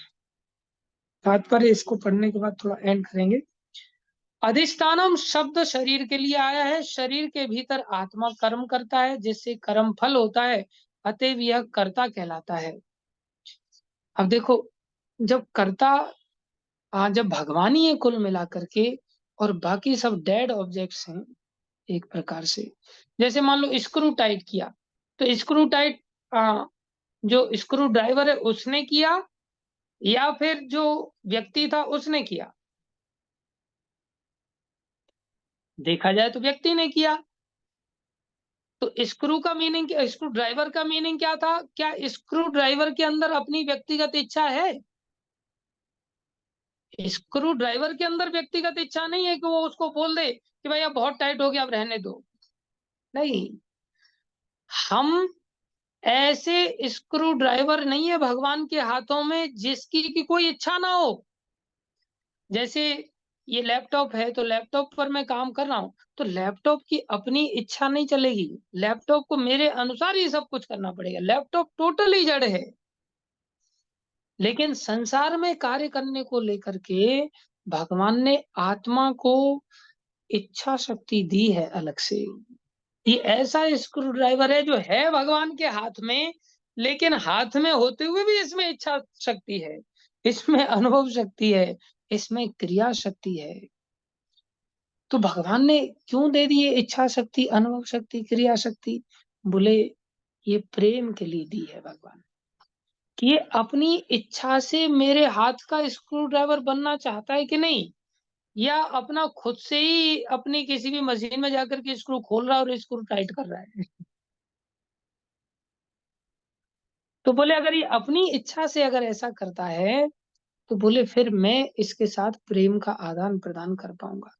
संसार में हमारा प्रेम का आदान प्रदान जिसके अंदर इच्छा शक्ति नहीं, उसके साथ कर ही नहीं सकते। जिसके अंदर जीवनी शक्ति है, उसके द्वारा ही हम प्रेम का आदान प्रदान कर सकते हैं। और इसी इच्छा शक्ति की स्वतंत्रता के चलते, थोड़ा सा कॉम्प्लिकेटेड है इस विषय को समझना, इस इस शक्ति के चलते ही हम इस शक्ति का दुरुपयोग करके कर्मों के भोक्ता बन जाते हैं। और इसका अगर सदुपयोग करके आज्ञाकारी बन जाते हैं, तो हम कर्मों के भोक्ता न बन करके भगवान के भक्त बन जाते हैं और भगवान के कृपा पात्र बन जाते हैं। जैसे ही हमने अपनी इच्छा को, बोले फिर इच्छा शक्ति दी क्यों? बोले प्रेम के कारण, प्रेम में आनंद मिलता है। बोले अगर हम इसका दुरुपयोग करते चले जाते हैं, करते चले जाते हैं, करते चले जाते हैं, तो भगवान इस इच्छा शक्ति को ढक देते हैं, क्योंकि वो देखते हैं इससे तो इसका नाश होगा। तो उसे जड़ बना देते हैं। जड़ मतलब पेड़ बना देते हैं एक प्रकार से। अब उसकी इच्छा शक्ति का दुरुपयोग वो ज्यादा नहीं कर सकता। जैसे आप लोग अभी इच्छा शक्ति का सदुपयोग करते हुए कथा सुन रहे हैं। अब मान लो कोई व्यक्ति सोचे बहुत हो गया प्रभु जी, बहुत टाइम ले लेते हैं ज्यादा, कई बार बंद करो, मैं ऑफ करके निकल जाता हूँ। तो आपने पैरों का दुरुपयोग कर लिया, कथा को छोड़ करके आप निकल गए। भगवान ने देखा अच्छा तो एक काम करता हूँ, इसके पैर ही छीन लेता हूँ मैं। तो भगवान पेड़ बना देते, एक जगह खड़ा रहे आप। बहुत तूने इच्छा शक्ति का दुरुपयोग किया। एक व्यक्ति आ गया, उसका फोन आ गया, बोले चल रहा है मूवी देखने के लिए, ये तो लेक्चर बहुत लंबा चलेगा, हाँ चलो मूवी देखने के लिए चलते हैं। तो आप लेक्चर को छोड़ के मूवी देखने के लिए, घूमने फिरने के लिए, चाट पकौड़ा खाने के लिए चले गए। ये हमने क्या किया? दुरुपयोग किया है। तो इच्छा शक्ति को दुरुपयोग करने के लिए हम नहीं बने हैं, लेकिन चॉइस भगवान ने दी। इसलिए शास्त्र हमारे लिए दिया गया कि तुम जान तो लो कि हमें करना क्या है, समझ तो लो। इसलिए हमें कर्ता भी माना गया। अतएव यह कर्ता कहलाता है। आत्मा ही ज्ञाता तथा कर्ता है, इसका उल्लेख श्रुति में है। एष ही दृष्टा सृष्टा, हम दृष्टा भी हैं और सृष्टा भी हैं। वेदांत सूत्र में भी ज्ञो एत एव तथा कर्ता शास्त्रार्थवत्वात् श्लोकों से इसकी पुष्टि हुई है। अर्थात कर्म के उपकरण इंद्रियां हैं। उपकरण मतलब इंस्ट्रूमेंट्स। हाँ, अगर वो इंस्ट्रूमेंट्स को, हाँ क्या कह रहे हैं, कर्म के उपकरण इंद्रियां हैं और आत्मा इन्हीं इंद्रियों के द्वारा विभिन्न कर्म करता है। प्रत्येक कर्म के लिए प्रत्येक पृथक चेष्टा होती है, लेकिन सारे कार्यकलाप परमात्मा की इच्छा पर निर्भर करते हैं, जो प्रत्येक हृदय में मित्र रूप में आसीन है। अब मित्र रूप में आसीन रहते हैं भगवान। मित्र का काम क्या होता है? चलो मित्र की ये इच्छा है, तो इस इच्छा को पूरा कर देते हैं। मान लो हम इच्छा करते हैं भाई मुझे भक्ति करनी, आपको पता है, आप सोच रहे होंगे कि हम जो कृष्ण नाम का जप कर लेते हैं, हरे कृष्ण कृष्ण कृष्ण हरे हरे, हरे राम राम राम हरे हरे, ये इच्छा अगर हमारे अंदर आई तो ये किसने इच्छा पैदा किया? बोले ये इच्छा हमारे अंदर, हमें जो भगवान ने स्वतंत्रता दी है, उस स्वतंत्रता के कारण इच्छा शक्ति जो दी है, उस इच्छा शक्ति के कारण इच्छा आई। और जब इच्छा आ गई तो भगवान क्या करेंगे फिर? क्या इसे पूरा करने के लिए मित्र हैं वो, तो क्या पूरा करने के लिए चेष्टा नहीं करेंगे? फिर वो चेष्टा करेंगे, अंदर से वो प्राण वायु को संचारित करेंगे और कहेंगे जीव को चलो जल्दी जल्दी हरे कृष्णा महामंत्र बोलो। बिना भगवान की इच्छा के हमारी जीव हिल ही नहीं सकती थी। हमने स्वतंत्र रूप में ये हमारे अंदर जीवात्मा के अंदर जीवत्व होने के कारण उस इच्छा मात्र को किया और भगवान ने उसके अनुसार चेष्टा को ऑर्डर दे दिया और चेष्टा हम कर बैठे फिर कृष्ण के कारण। और फिर हमारा शरीर कार्य करने लग गया, हमारी इंद्रियां कार्य करने लग गई। समझ रहे हो इसके पीछे कौन कर रहे हैं? भगवान। इसलिए करा कौन रहा है हर कार्य? भगवान। इसलिए पहले भगवान ने जो कह दिया कि ये मत समझो कि तुम कर रहे हो, ये समझो कि कृष्ण करा रहे हैं हमसे। अगर आपने इच्छा की, क्योंकि आपको स्वतंत्रता दी थी, स्वतंत्रता में ही तो आनंद है, प्रेम में ही तो आनंद है। बिना स्वतंत्रता की किसी की खोपड़ी पे गन रख करके उसको आई लव यू बुलवा करके तो आप प्रेम का आनंद नहीं ले सकते। आई लव यू तो बोल देगा, लेकिन उस प्रेम में वो आनंद तो नहीं है ना। इसलिए स्वतंत्रता जीव को दिया। उसमें वो उस जीव ने इच्छा की, यार मैं मांस खाना चाहता हूँ, तो भगवान कैसे हैं? मित्र हैं। और देखते अच्छा आज मेरे मित्र की मांस खाने की इच्छा है, तो भगवान क्या करेंगे? भगवान चेष्टा करेंगे, अंदर से शक्ति देंगे, और चेष्टा करके शक्ति दे करके उसको हाथों में ताकत देंगे, मांस खरीद के लाओ, बुद्धि, सब शरीर की एक एक इंद्रियों को निर्देशित करते हुए कुल मिलाकर के उसे मांस खिलाने का कार्य सारा संपन्न भगवान करते हैं। लेकिन जीव को फिर फल क्यों भोगना पड़ता है? बोले जीव इच्छा जब अपने अनुसार हिलाता है तो जीव को भोगना पड़ेगा, और जब भगवान के अनुसार इच्छा जो शास्त्रों में दी गई है वैसी इच्छा करेगा तो फिर भगवान उसको कर्म का फल नहीं भोगने देंगे। जैसे मान लो ऑटो चलाने वाला ऑटो ड्राइवर है, तो ऑटो भी उसका है, पेट्रोल भी वही डालता है, चलाता भी वही है, रोड भी उसका ही है, लेकिन पैसेंजर को भाड़ा क्यों देना पड़ता है? क्योंकि पैसेंजर ने अपनी इच्छा व्यक्त की कि मुझे यहाँ से घंटा घर ले चलो। दूसरी ओर जब हम किसी की लिफ्ट पकड़ते हैं, लिफ्ट लेते हैं किसी व्यक्ति से, क्या उसको भाड़ा देना पड़ता है? जबकि एक जगह से दूसरी जगह तो उसके माध्यम से भी जाते हैं, उस समय भाड़ा नहीं देना पड़ता। क्यों? क्योंकि हमने विनम्रता से लिफ्ट मांगा है, आदेश नहीं दिया है, ऑर्डर नहीं दिया है, हम्बल रिक्वेस्ट की है। लिफ्ट क्या दादागिरी से कब कोई मांग सकता है? नहीं, रिक्वेस्ट कर सकता है। अब लिफ्ट जब मांग रहे हैं तो लिफ्ट ऐसे मांगी जा सकती है कि जा रहा है सामने वाला राइट हैंड साइड की ओर और हमें जाना है लेफ्ट हैंड साइड की ओर, तो क्या उससे लिफ्ट मांग करके वो दे छोड़ेगा हमें? नहीं। जिधर सामने वाला जा रहा है उधर ही अगर हमारी इच्छा होगी तो ही वो हमें लिफ्ट देगा। हम उसको कहें हम्बल रिक्वेस्ट करके मेरे को इधर ले चलो आप, तो बोले दिमाग खराब हो गया, फिर पैसा देना पड़ेगा बोले। और आप जहां जा रहा है वो व्यक्ति उसके अनुसार अगर जाने की इच्छा व्यक्त कर रहे हो तो बोले फिर आपको किसी भी हालत में पैसा देना नहीं पड़ेगा। लेकिन उसके साथ दादागिरी नहीं कर सकते। Humbly with the cooperation of his desire you have to cooperate your Dzire.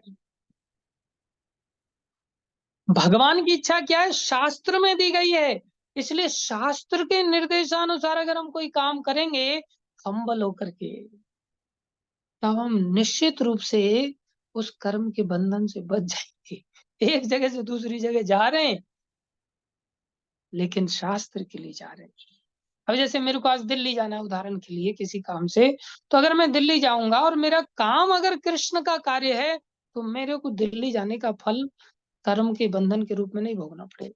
और मैं सोचूंगा दिल्ली में मेरी इच्छा है भाई इंडिया गेट देखने की, और शास्त्र में कहीं इंडिया गेट के बारे में वर्णन नहीं आ रहा है। हाँ, तो जब इंडिया गेट देखने का शास्त्र में वर्णन नहीं आ रहा तो क्यों जाना फिर? और फिर भी अगर जाओगे तो कर्म बंधन में फंसोगे। तो क्या फिर भक्त कभी इंडिया गेट नहीं देख सकता? अरे सैकड़ों बार देखता है। आज तक हम इंडिया गेट देखने के लिए कभी नहीं निकले घर से, लेकिन कितने बार दिल्ली में कृष्ण के कार्य के लिए इंडिया गेट के सामने से जाना पड़ा। जब सामने से जाना पड़ा तो इंडिया गेट देखने को मिला कि नहीं मिला? आसपास में सारे भक्तों को देखो देखो ये इंडिया गेट है, तो चल तो रहे हम उस कार्य के लिए। पहर लली संसारी लोग जो भोग भोगते वो भी भोग भोग लिया, तो देखो कितना बड़ा फायदा हो गया। दोनों हाथों में लड्डू हो गए कि नहीं? इसलिए किसी कार्य को करने के लिए आप इच्छा मत करो संसारी कार्य को, केवल एक ही फोकस रखो कि हमें निर्देशित कार्य को करना है, मेरे को ऑर्डर कैरियर बनना है, ऑर्डर सप्लायर नहीं। अगर हम ऑर्डर कैरियर हैं then we are a humble person, otherwise we are egoistic person. हम ऑर्डर सप्लाई करते, भगवान को भी ऑर्डर दे देते हैं, आप मेरी इच्छा सुन ही नहीं रहे, आप तो मित्र हैं, मित्र को तो ध्यान रखना चाहिए। हाँ, अरे मित्र हैं, लेकिन आप उनकी मित्रता का लाभ उठाओ मूर्खो, उनकी मित्रता के कारण अपना नुकसान मत करो, अपने पैरों पर कुल्हाड़ी मत मारो। भगवान तो दयालु है, क्या करें अभी। तुम्हें अगर इच्छा ही है तो भगवान इच्छा की पूर्ति कर देते हैं। तो भगवान कह रहे हैं लेकिन सारे कार्यकलाप परमात्मा की इच्छा पर निर्भर करते हैं। जैसे ऑटो का ड्राइवर ही ऑटो चला रहा है, पेट्रोल भी वही फूंक रहा है, सब कुछ वही कर रहा है। व्यक्ति प्रश्न कर सकता है एक बार को, क्या ऑटो तुम्हारा, पेट्रोल तुमने डलवाई, रोड तुम्हारा, चलाया तुमने, पैसा मैं क्यों दूं? वो कहता तुमने जो अपनी जीभ हिलाई थी ना, उस जीभ हिलाने का पैसा है। इसलिए हमें भगवान ने जो स्वतंत्र शक्ति दी है, जीवनी शक्ति दी है, उस जीवनी शक्ति का हमें दुरुपयोग नहीं करना चाहिए। भगवान के बारे में कह रहे हैं, जो प्रत्येक हृदय में मित्र रूप में आसीन है। परमेश्वर परम कारण है, परम कारण है। हम भी कारण है, शरीर भी कारण है, इंद्रियां भी कारण है, प्राण भी कारण है चेष्टा रूप से, लेकिन परम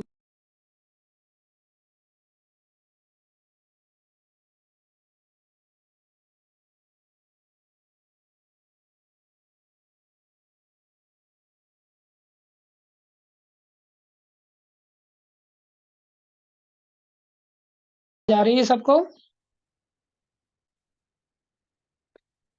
बोले जब परम कारण कृष्ण है, सब कुछ कृष्ण से हो रहा है हर कार्य, तो फिर भोगेगा कौन फल को?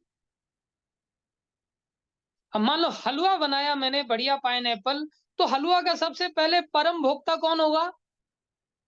हलवा का भोग सबसे पहले हमें लगना चाहिए, कृष्ण को लगना चाहिए। इंद्रियां कारण है, इंद्रियों को भी मिलना चाहिए। शरीर भी कारण है, शरीर को भी मिलना चाहिए। आत्मा भी कारण है, आत्मा को भी मिलना चाहिए। प्राण भी कारण है, प्राण को भी मिलना चाहिए चेष्टा रूप से। लेकिन परम कारण कौन है? श्री कृष्ण। तो सबसे पहले भोग किसको लगना चाहिए? श्री कृष्ण को भोग लगना चाहिए। सबसे पहले झाड़ू लगाना है तो सबसे पहले झाड़ू मंदिर की लगानी चाहिए हम। सबसे पहले पैसा कमाना है तो किसके लिए कमाना चाहिए? श्री कृष्ण के लिए। सब कुछ श्री कृष्ण के लिए होना चाहिए। और श्री कृष्ण के लिए अगर नहीं हो रहा है, या कोई व्यक्ति हमें करने नहीं दे रहा है, उसको लात मारो, थप्पड़ मारो, गोली मारो, साइड में कर दो। हमें किसी भी हालत, बेस्ट है गीता से समझा दो तो बढ़िया है। उसको बोलो तू कारण थोड़ी है, परमात्मा सबसे बड़े कारण है, इसलिए सबसे बड़े भोक्ता वही है। इसलिए वो राजा हैं हमारे जीवन के, हमारे हृदय के पति वही हैं, हम सबके पति वही हैं। सब पत्नियों के पति वही हैं, इवन पत्नियों के जो पति हैं उनके भी पति कृष्ण ही हैं। ये बात गोपियों ने समझी थी। गोपियों को भगवान ने कहा जाओ तुम पतियों के पास जाओ, यहाँ आधी रात को आना ठीक नहीं। बोले हाँ, हम पति के पास तो हैं। बोले पति के पास कहाँ हो तुम? अरे तुम हमारे पतियों के भी तो पति तुम ही हो कृष्ण, कैसी बात कर रहे हो? तो सबके पति तो कृष्ण है। ये बात समझ में तब आएगी जब गीता की ये श्लोक हमारी खोपड़ी में उतर जाएंगे थोड़े से। कैसे उतरेंगे? सुनने से ही उतरेंगे। अतएव जो इन परिस्थितियों में अंतर्यामी परमात्मा के निर्देश के अंतर्गत कृष्ण भावनामय होकर कर्म करता है, वह किसी कर्म से बनता नहीं। जो पूर्ण कृष्ण भावनामय है, वे अंततः अपने कर्मों के लिए उत्तरदायी नहीं होते। सब कुछ परम इच्छा परमात्मा भगवान पर निर्भर है। हाँ, समझ आ गया ये 5 कारण आपको? बहुत अच्छी बात है। अब जीवन को भगवान के लिए समर्पित कर दो और आप लोग निर्देशन में कार्य करना चालू कर दो। जीवन को सौंप दो। वैसे भी माया शक्ति भगवान की बहुत प्रबल है, हम माया को तो जीत नहीं पाएंगे। भगवान ने कहा है मम माया दुरत्तया, ये माया मार मार के हड्डी पसली एक कर देगी। त्रिशूल के माध्यम से हमें 3 प्रकार के कष्ट देती रहेगी, आदि दैविक, आदि भौतिक, आदि आत्मिक। ये सब कष्ट हमें झेलने पड़ेंगे। अगर हम इन कष्टों से वास्तव में बचना चाहते हैं तो हमें किसी भी हालत में चेष्टा करनी पड़ेगी। हो, आज तो 8:30 बज गया। एक्चुअली में मेरा लैपटॉप बैटरी खत्म हो गई और मोबाइल पर चालू किया तो स्क्रीन पर टाइम दिखाई नहीं रहा था। और मेरे को आता भी नहीं टाइम देखना, कैसे आता है इसमें टाइम। आज मैंने अभी देखा थोड़ा इधर उधर उंगली लगाने से, तब पता चला कि नीचे खींचने पर पता चला 8:30 बज गए। मैं क्षमा चाहता हूँ आप सभी भक्तों से, लेकिन इन श्लोकों का आप लोग बहुत अच्छी तरह से समझ लो और कल मैं इन श्लोकों पर कुछ पूछूंगा आपसे। धन्यवाद आप सभी भक्तों का। कुछ लोगों का प्रश्न था शायद, कुछ चैटिंग है। हाँ, हरे कृष्णा प्रभु जी, दंडवत प्रणाम। अगर कोई व्यक्ति गुरु और साधु का अंतर्गत रहना चाहता है, लेकिन गुरु और साधु उनके बातों पर ध्यान नहीं देते, ऐसा भी होता है क्या? हाँ, एक सेकंड। हाँ, देखो, अंतर्गत रहने का अर्थ ये नहीं होता कि हम अपनी इच्छाएं उनके ऊपर थोपें, उसे अंतर्गत रखना कहते हैं। हम गुरु, वैष्णव, साधु, शास्त्र को अपने अंतर्गत रखना चाहते हैं, वो अंतर्गत रखना नहीं होता, अंतर्गत रहना होता है हमको खुद को। हमारी इच्छाओं का महत्व हम व्यक्त कर सकते हैं, मित्रवत व्यक्त कर सकते हैं, लेकिन हमारे कल्याणकारी होगा तो जरूर ध्यान देंगे, ऐसी बात नहीं। साधु शास्त्र सब ध्यान देते हैं, और ध्यान उन्हीं बातों का दिया जाता है जो हमारे लिए कल्याणकारी होती हैं। हम अपनी इच्छा अनुसार तो सब चीजों को कल्याणकारी मान लेते हैं, लेकिन वो मूलतः कल्याणकारी नहीं होती। इसलिए हमें अपनी इच्छाएं नहीं थोपनी चाहिए, थोपनी नहीं चाहिए, अपनी इच्छाएं व्यक्त करने का हमारा अधिकार है, क्योंकि हम भी स्वतंत्र जीव हैं। स्वतंत्र जीव के अंदर इच्छा शक्ति तो होगी ना, इसलिए उस इच्छा शक्ति को व्यक्त करना चाहिए। और जब व्यक्त करेंगे तो हमारे लिए अगर कल्याणकारी होगी तो और वो अनुकूल हो सकती है, और सोने पे सुहागा हो सकती है, अच्छी भी इच्छाएं हो सकती है धीरे धीरे, तो उनको ध्यान दिया जाता है। लेकिन कुछ इच्छाएं हमारी प्रायः स्वतंत्र होती हैं, जिनका हम मिसयूज करना चाहते हैं, या हो सकता है अच्छी इच्छाएं हों, उनका भी कई बार ऐसा समझ आता है कि ये ध्यान नहीं दे रहे हैं, ऐसी बात नहीं है। हम एक ही दिन में सब चीजें तारे तोड़ के लाना चाहते हैं, अच्छी इच्छाएं इतनी प्रबल होती हैं, लेकिन केवल प्रबलता से काम थोड़ी चलेगा, उसके लिए योग्यता भी हासिल करनी पड़ती है। तो योग्यता के ऊपर हमें थोड़ा सा फोकस करना चाहिए, लेकिन हम योग्यता पर फोकस करते नहीं है। हम इच्छाओं पर फोकस करके एकदम से तारा तोड़ करके लाना चाहते हैं, तो वो गड़बड़ हो जाता है। इसलिए वैष्णव लोग इस रहस्य को जानते हैं। जैसे एक भक्त था, वो कहता है कि महाराज को, मैं महाराज आपके लिए मैं ऐसा ऐसा कार्य करना चाहता हूँ, ये करना चाहता हूँ, वो करना चाहता हूँ। तो महाराज बोले कि ठीक है, तुम जैसे ही करना चाहते हो तो ऐसा कर लो, तुम वैसे भी सुनने वाले तो हो नहीं। करने के लिए औंधे मुंह आकर के गिरा, कुछ भी नहीं कर पाया। शक्ति भी तो चाहिए होती है ना, शक्ति कृष्ण की आराधना करने से आती है। इसलिए कुल मिलाकर के हमें कृष्ण के, वैष्णव के, साधु शास्त्रों के निर्देशक का पालन करना चाहिए। जैसे आप लोगों को बोला गया था 12वां अध्याय याद करने के लिए, अब आप अपनी इच्छाएं थोपते रहो, नहीं प्रभु जी ऐसे ऐसे कर लेते हैं, ऐसे कर लेते हैं, ऐसे कर ले, ऐसा तो गड़बड़ है ना। जैसे अदिति माता है, उन्होंने 12वां अध्याय याद कर लिया पूरा, है कि नहीं? हरि बोल, याद कर लिया है ना? अनम्यूट करके आप मेरे को सुनाओ जरा, 12वें अध्याय का 8वां श्लोक सुनाओ। हरे कृष्णा प्रभु जी, धन्यवाद, प्रणाम। हरे कृष्णा। 8वां श्लोक। 8वां श्लोक।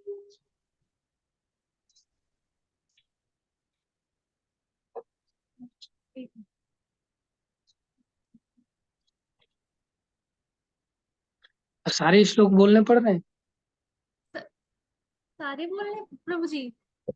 नहीं, सारे बोलने नहीं, 8वां याद करने के लिए बोलने पड़ रहे हैं सारे के सारे, जिससे कि नहीं 8वें तक नहीं पहुंच जाए कौन सा। जी प्रभु जी, थोड़ा सा याद कर रही थी बस। चलो सुनाओ सुनाओ, कोई बात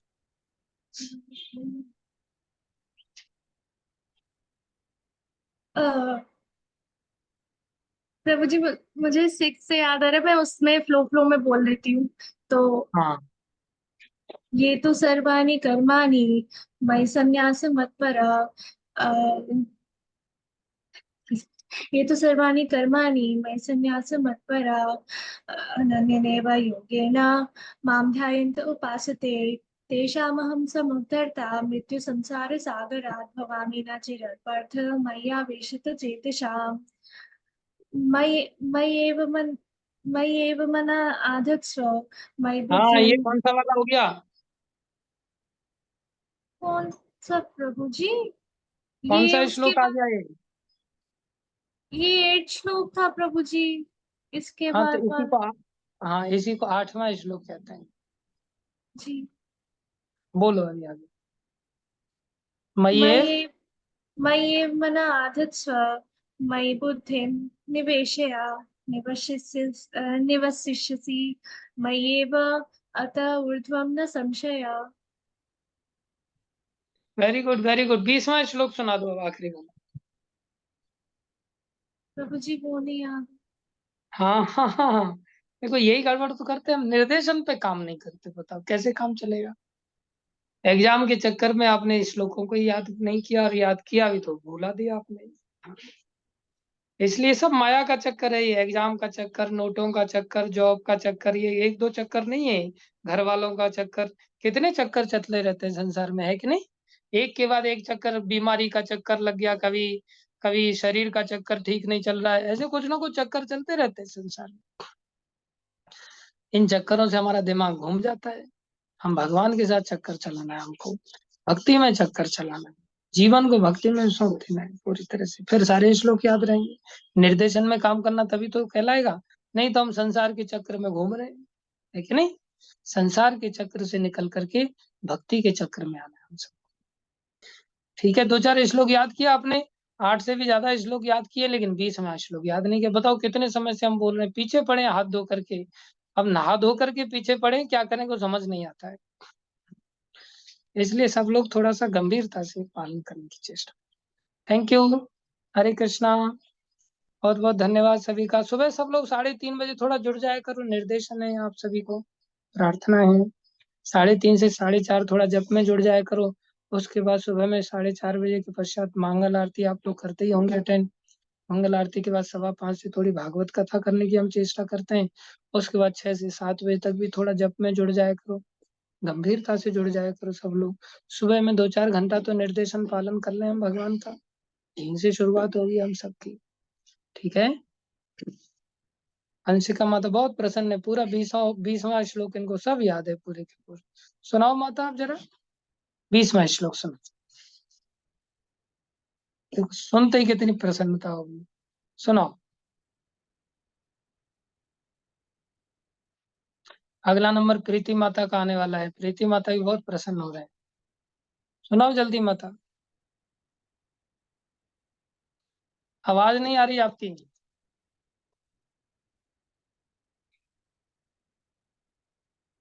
अंशिका माता ने ऐसा सेटिंग करके रखा है, बोले बोल रहे हैं लेकिन आवाज नहीं जाएगी, हरे मानना कृष्णा। पड़ेगा।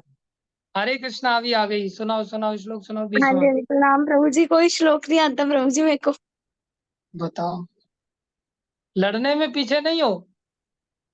पिताजी से आए दिन लड़ते रहते हो, और श्लोक याद करने के लिए आता ही नहीं कोई श्लोक। कमाल है, लड़ाई कैसे सीख ली क्षमा है कीजिए श्लोक के प्रभु जी। बिना? प्रभु जी याद करने हैं बट एग्जाम्स है तो याद नहीं करने का टाइम मिल रहा। देखो, एग्जाम का चक्कर यहाँ भी आ गया इनके जीवन में। अरे मृत्यु का भी तो एग्जाम की परीक्षा देनी है कि नहीं देनी? वो कब आने वाला है? किसी भी समय। वो तो ये परीक्षा से पहले ही आ सकता है, तो पहले जो परीक्षा पहले आ सकती है उसका तो तैयारी रेगुलरली करनी पड़ेगी ना हमको। सही बात है प्रभु जी। अब बताओ, इतने दिन से पीछे पड़े हैं आपने एग्जाम के चक्कर में, ये याद नहीं किया। बताओ प्रीति माता सुनाइए प्लीज। याद कर लो अंशिका माता, अच्छी बात नहीं है, नहीं तो आपको पनिशमेंट दिया जाएगा कुछ। हरे कृष्ण प्रभु जी, सादर प्रणाम। हरे कृष्णा। प्रणाम प्रीति माता जी। 12.1 दो दो एवं दो दो सतत प्रीति युक्ता। माता जी, एक प्रीति संगल माता जी, एक प्रीति मिश्रा माता जी। सुनाइए प्रीति संगल माता जी। प्रभु जी 12.1 एवं सतत युक्ता ट्वेल्व ये पॉइंट वन भक्त नहीं, सम। 12.20। प्रभु जी 20 तो नहीं याद है, मैं याद करके अब पूरा सुना बताओ, दूंगी, पक्का पक्का सुना गड़बड़ दूंगी कब? प्रभु जी। कब से सब लोग मेरे को ऐसे ही लॉलीपॉप पकड़ा रहे हैं, पक्का सुना नहीं दे, प्रभु कोई जी, कच्चा तो बोलता ही नहीं। गलत मैं बात है सच में सुना यार। दूंगी, सच में। चलो इस अच्छी बार बात क्षमा है। कर दीजिए। चलो कोई नहीं। प्रीति मिश्रा जी। मिश्रा माता जी।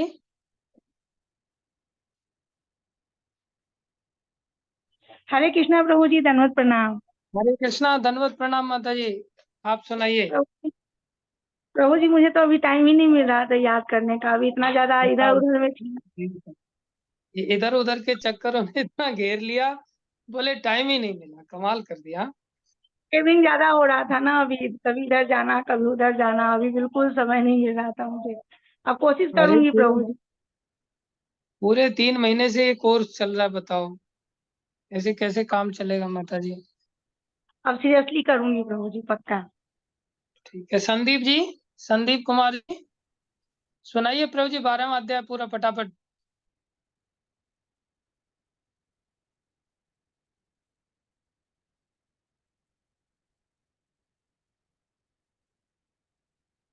संदीप कुमार प्रभु अनम्यूट नहीं कर पा रहे क्या?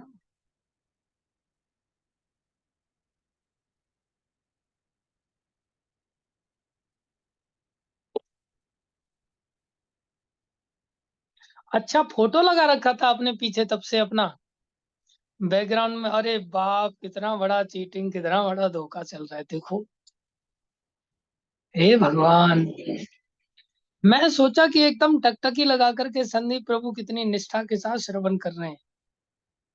ओहो। चलो फिर भी आप निकल तो आए फोटो में से, कम से कम। बहुत सारे लोग तो फोटो में से निकलते भी नहीं है। सुनाइए प्रभु जी, श्लोक सुनाइए। हरे कृष्णा प्रभु जी, धन्यवाद प्रणाम। हरे कृष्णा, धन्यवाद। बिल्कुल करंट फोटो लगाया आपने, कोई कंफ्यूजन नहीं हो रहा है बिल्कुल भी। लेटेस्ट फोटो लगाया आपने।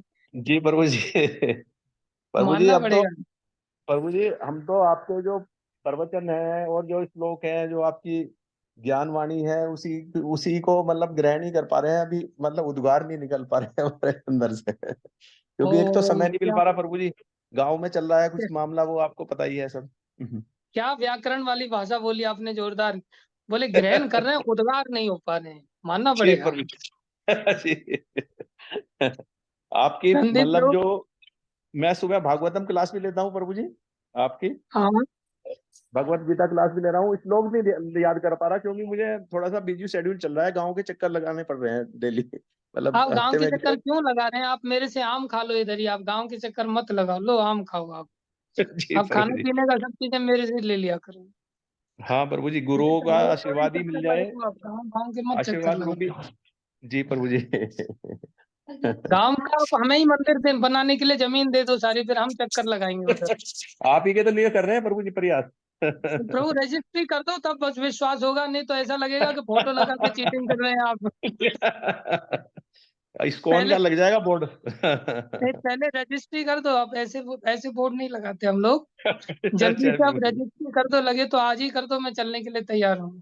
फिर आप हम गांव के अपनी रोज चक्कर फिर गांव के प्रभु जी रोज हमने चक्कर लगाइए, फिर मैं ही बोलूंगा चक्कर लगाओ प्रभु जी, आप ही को वहां प्रभु का जी प्रेसिडेंट बना दूंगा। प्रभु जी हमने अपनी रजिस्ट्री कर दी आपको। अरे अपनी नहीं, जमीन की करो पहले, फिर आपकी हम मानेंगे खुद की। जी प्रभु जी। जल्दी करवा दीजिए, ठीक है। जी प्रभु जी। Thank you, Hare thank you. Hare Krishna, Hare Hare Krishna Krishna, प्रभु। हरे कृष्णा। चलो धन्यवाद सभी भक्तों का। बाकी सब भक्त लोगों ने फोटो लगाए या खुद खड़े हैं पता नहीं। चलो जो भी है, अभी आज हम यही एंड करते हैं, कल के दिन मिलेंगे फिर। हरे कृष्णा। प्रणाम सभी भक्तों को। वांछा कल्पतरुभ्यश्च कृपा सिंधुभ्येव च पतितानां पावनेभ्यो वैष्णवेभ्यो। श्रील प्रभुपाद की जय। भगवान की वाणी भगवत गीता की जय। अनंत कोटि वैष्णव वृंद की जय। श्री गुरु महाराज की जय। आप सब भक्तों की जय। हरे कृष्ण।